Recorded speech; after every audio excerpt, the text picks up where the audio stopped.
1918 թվականի մայիսի 28-ին ծնվեց Հայաստանի առաջին հանրապետությունը և ապրեց ընդամենը 2.5 տարի։ Ռազմաքաղաքական բարդ պայմաններում ստեղծված պետականության ինքնահաստատման ուղին լի էր պատմական անբեկանալի իրողությունների դաժան դասավորությամբ, որը կարճ ժամանակ հետո դարձավ անկախության կորստի պատճառ։ Սակայն 2.5 տարին էլ բավարար էր, որպեսզի հայ ժողովուրդն իր համար քաղեր սեփական պատմությունն արժևորող այնպիսի դասեր, որոնցով ապագա սերունդը պիտի իմաստավորեր իր անցնելիք ճանապարհը։ Այդ դասերից մեկն էլ առաջին հանրապետության զինված ուժերի կազմավորումն էր, ի շնորհիվ որի հնարավոր եղավ անել այն, ինչ թերևս հնարավոր էր անել տվյալ ժամանակահատվածում։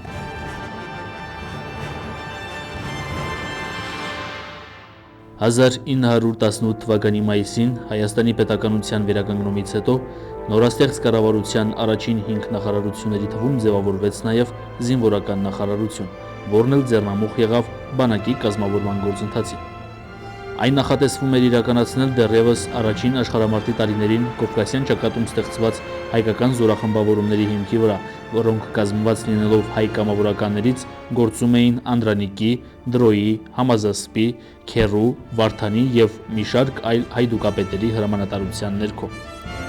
Հարկ է նշել, որ 1917 թվականի նոյեմբերին Կովկասյան ռազմաճակատից ռուսական զորքերի հեռանալուց հետո թուրքական զորքերի առաջխաղացումն արգելակելու նպատակով այդ խմբերի միավորմամբ կազմավորվեց հայկական կորպուս, որի հրամանատարն էր գեներալ-լեյտենանտ Թովմաս Նազարբեկյանը։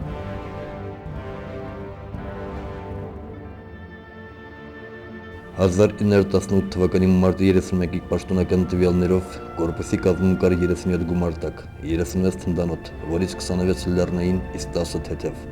170 գնդացիր, 12 հեծլավաշտ և 3 հայորյակ։ Ազնագազմը բաղկացած էր շուրջ 17,000 հետևակից ու հետզյալ զինվորներից և 600 սպայից։ Ոչ մարտական և օժանդակ ծառայության ազնագազմի հետ միասին զրամիավորման ընդհանուր թվաքանակն անցնում էր 19,000-ից։ Համաձայն ռուսական հրամանատարության գնահատականի, Անդրկովկասում ստեղծված հայկական, վրացական և ադրբեջանական կամ իսլամական կորպուսներից լավագույնը հայկականն էր։ Օգտվելով ռազմաճակատում ռուսական զորքերի բացակայությունից և տարածաշրջանի խառը քաղաքական իրադրությունից, Թուրքիան խախտելով 1917 թվականի դեկտեմբերի 5-ի զինադադարը 1918 թվականի հունվարին ներխուժեց Անդրկովկաս։ Հայկական կորպուսի հրամանատարությունը, զգալով Անդրկովկասի իշխանությունների և ընդհանուր հրամանատարության ոչ անաչառ ու ոչ շահագրգիռ վերաբերմունքը իր երկրի և ժողովրդի ճակատագրի նկատմամբ, սկսեց գործել ավելի ինքնուրույն և վճռական։ 1918 թվականի մայիսի 22-ից 28-ը Սարդարապատի, Ղարաքիլիսայի և Բաշ-Ապարանի հերոսամարտերում, որոնց մասնակցություն ունեցան նաև աշխարհազորային ջոկատները, այդ թվում Արցախից օգնության հասած մահապարտների գունդը, հայկական կորպուսի զորամասերը ջախջախիչ հակահարված հասցրին թուրքական գերակշռող ուժերին և ռազմաճակատում նախաձեռնությունը վերցրին իրենց ձեռքը։ Այդ բախտորոշ ու հաղթական օրերին Սարդարապատից ստացած բարի լուրերով ոգեշունչ Թիֆլիսում նստող Հայոց ազգային խորհուրդը մայիսի 28-ին հավաքվելով իր կարևորագույն նիստին հռչակեց Հայաստանի անկախությունը։ Հռչակագրում ասվում էր հետևյալը. Հայոց ազգային խորհուրդն իրեն հայտարարում է հայկական գավառների գերագույն ու միակ իշխանություն։ Որոշ ծանրակշիռ պատճառներով թողնելով մոտիկ օրերը կազմել հայոց ազգային կառավարություն, ազգային խորհուրդը ժամանակավորապես ստացվում է կառավարական բոլոր ֆունկցիաները հայկական գավառների քաղաքական և վարչական ղեկավարելու համար։ Հայոց ազգային խորհուրդ 1918 թվական մայիս։ Այդ օրերին հռչակված Հայաստանի անկախությունը խանդավառությամբ ընդունեց նաև հայ զինվորականությունը և հայկական կորպուսը ներկայացավ որպես Հայաստանի Հանրապետության ազգային բանակ։ 1918 թվականի հոկտեմբերի 30-ին առաջին աշխարհամարտում Թուրքիայի կրած պարտությունից հետո Հայաստանը հնարավորություն ստացավ արագորեն վերակառուցել իր զինված ուժերը։ Ռազմական կարևորագույն հարցեր քննարկելու և վճռելու նպատակով 1919 թվականի մարտի 25-ից ստեղծվեց Հայաստանի Հանրապետության բանակի ռազմական խորհուրդ, որի նախագահ նշանակվեց գեներալ-լեյտենանտ Թովմաս Նազարբեկյանը։ Հանրապետության կառավարության նախագահ Հովհաննես Քաջազնունու և զինվորական նախարարի 1919 թվականի ապրիլի 24-ի հրամանով Նազարբեկյանը միաժամանակ նշանակվեց բոլոր զինված ուժերի գլխավոր հրամանատար սպարապետ։ Ռազմական խորհրդի անդամներ նշանակվեցին գեներալներ Սիլիկյանը, Բաղրամովը, բարձրաստիճան հրամանատարներ։ Վերջինիս առընթեր որպես վարչական մարմին ստեղծվեց նաև գլխավոր շտաբ։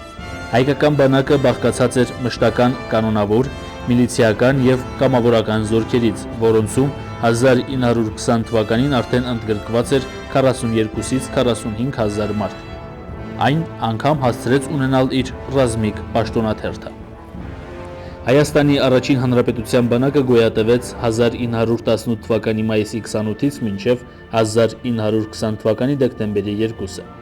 Սակայն այդ կարճ ժամանակահատվածում նա ի վիճակի եղավ փայլուն մարտական գործողություններ վարել մի քանի ճակատներում, ինչի մասին վկայում են պատմական փաստերը։ Ամփոփելով Հայաստանի առաջին հանրապետության բանակի մասին եղած տեղեկությունները արձանագրում ենք հետևյալը։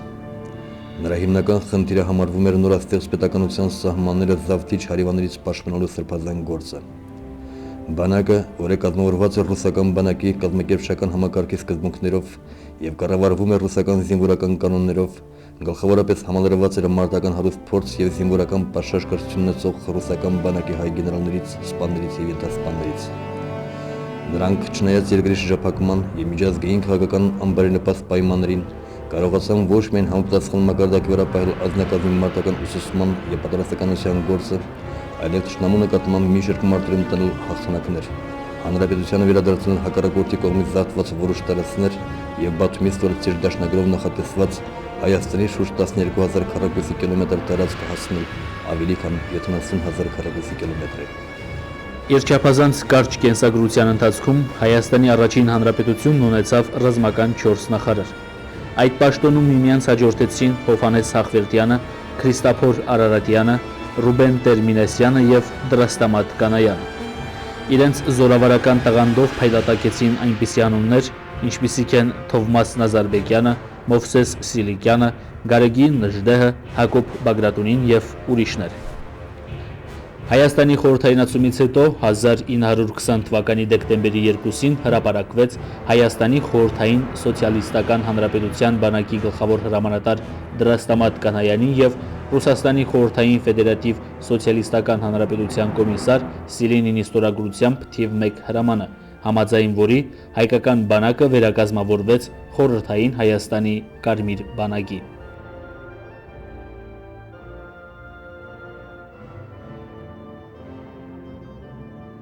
Յուրաքանչյուր սերուն նորից գրում եւ որոշակի իմաստով նորից վերապրում է անցյալը։ Այդ ընթացքում լինում են ինչպես ոգևորության, այնպես էլ մտահոգության պահեր։ Մեր առաջին հանրապետության 2.5 տարվա համառոտ կենսագրության պարագայում ոգևորության պատկերն ամբողջանում է դարեր առաջ կորսված անկախության վերածննդի հրաշք իրողությամբ։ Անկախությունը, որը թեկուզ կարճ, բայց նշանակալի պատմության դասեր է թողել սերունդներին։ Ու մենք հպարտանում ենք, որ ռազմական ու քաղաքական բավականին ծանր պայմաններում մեր նախորդները կարողացել են ստեղծել պետականություն։ Ու հետո վերապրումների շղթան երկրելով կարծես սկսում ենք մտահոգվել, որովհետև հիշում ենք մեր պետականության կորստի մասին, որովհետև ինչպես առաջին հանրապետության ժամանակակիցներից մեկը կասեր, ժողովուրդն արդեն կառավարություն ուներ, սակայն տեր չուներ իր գլխի վրա, որովհետև այդ ժողովուրդ կոչվածն ինքը դեռևս ի վիճակի չէր իր գլխի վերև հանդուրժելու որևէ իշխանություն, ենթարկվելու պետական կարգապահության եւ բարոյական նորմերի, որովհետև մենք մեր հայոց բանակին ու նրա զորավարներին սատարելու փոխարեն նախընտրեցինք աղոհացով դիմավորել բոլշևիկների բանակին։ Այսքանից հետո կարծես թե ճիշտ է ասել, հայերս ունեցած իսկական արժեքը հասկանում եւ գնահատում ենք այն կորցնելուց հետո։